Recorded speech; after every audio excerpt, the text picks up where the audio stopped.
नमस्कार किसान मित्रों, स्वागत है हमारे YouTube चैनल देहाती किसान साथी में। किसान भाइयों, आज डेट हो चुकी है 22 दिसंबर 2024। सुबह का टाइम हो रहा है, 8:30 बज रहे हैं और हम आ गए हैं अपने सरसों के प्लाट पर। यहाँ पर पहला पानी लगाया जा रहा है। सरसों में पहला पानी सबसे इम्पोर्टेंट पानी होता है। हमारी सरसों की जो वैरायटी है सुपर गोल्डी है और सरसों की फसल हमारी यहाँ पर 35 दिन के आसपास हो चुकी है। जब 35 दिन के आसपास सरसों की बुआई से हो जाता है, इसके बाद जो पहला पानी लगाते हैं, पहले पानी पर जड़ों का विकास होता है, पौधे की ग्रोथ होती है, पौधे का जो साइज़ है वो भी मोटा होता है और खेत में हरियाली देखने को मिलती है। इस टाइम पर जब पहला पानी लगाते हैं, इसके बाद पहले पानी पर जो खाद देना होता है सबसे इम्पॉर्टेंट खाद होती है, क्योंकि यहीं से हमारी प्राइमरी स्टेज होती है। पौधा हमारा अच्छे प्रकार से ग्रोथ करता है, अच्छी उसमें ब्रांचें निकलती हैं, टहनियाँ निकलती हैं, ताकि उसमें फल फूल फलियाँ ज़्यादा आएंगी और लास्ट में पैदावार भी ज़्यादा मिलेगी। तो आज की इस वीडियो में आपसे बात करेंगे कि सरसों में पहला पानी लगाते समय कौन सी खाद जो पहली है सबसे इम्पॉर्टेंट खाद है वो देना चाहिए। सबसे पहले किसान भाइयों, यूरिया यानी नाइट्रोजन का सबसे अहम रोल होता है। नाइट्रोजन कोई भी फसल हो उसकी पौधे की वानस्पतिक विकास के लिए सबसे ज़रूरी होता है। उसमें आप देखते होंगे जो ग्रोथ है, जो हरियाली है वो भी देखने को मिलती है, लेकिन यूरिया के साथ किसान भाइयों कुछ और भी वहाँ पर पोषक तत्वों की आवश्यकता होती है, जैसे सल्फ़र हो गया। सरसों की फसल में सबसे ज़्यादा सल्फ़र की कमी देखी जाती है, क्योंकि सरसों हमारी तेल वर्गीय फसल होती है। इस वजह से सल्फ़र सबसे ज़्यादा आवश्यकता होती है। आपने सरसों की बुआई की होगी, बुआई के समय सल्फ़र का प्रयोग किया होगा। कुछ किसान भाई सल्फ़र का प्रयोग नहीं किए हैं, तो आप पहली सिंचाई करने जा रहे हैं उस समय सल्फ़र की पूर्ति कर सकते हैं और पोटाश की भी पूर्ति कर सकते हैं।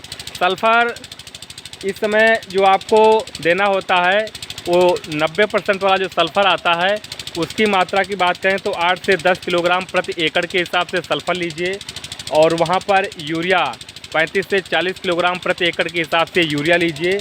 और चाहे तो आप सागरिका जो दानेदार आती है ग्रोथ प्रमोटर भी ले सकते हैं।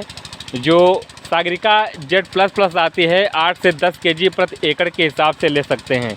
अगर ये सब अपने फसल में जो सरसों में पहला पानी लगा रहे हैं उस समय अगर डाल देते हैं तो सरसों में अच्छी से ग्रोथ होती है, अच्छी से उसमें ब्रांचें निकलती हैं। और देखते होंगे कभी कभी सरसों में क्या होता है, मतलब पौधे का विकास तो हो जाता है लेकिन उसमें ब्रांचेज बढ़िया सी नहीं निकलती हैं। अगर पौधे में ब्रांचेज अच्छी प्रकार से नहीं निकलेंगी, टहनियों का विकास नहीं हो पाएगा, तो पैदावार भी किसान भाइयों अच्छी नहीं मिल पाती। इस वजह से पौधे की जो ब्रांचेज उसमें निकलते हैं वो अच्छे निकलने चाहिए, तभी उसकी पैदावार भी किसान भाइयों अच्छी मिलती है। तो आपको यहाँ पर जो प्रोडक्ट बता रहे हैं वो अगर मिला के डाल दे रहे हैं तो सरसों में अच्छी प्रकार से विकास होता है।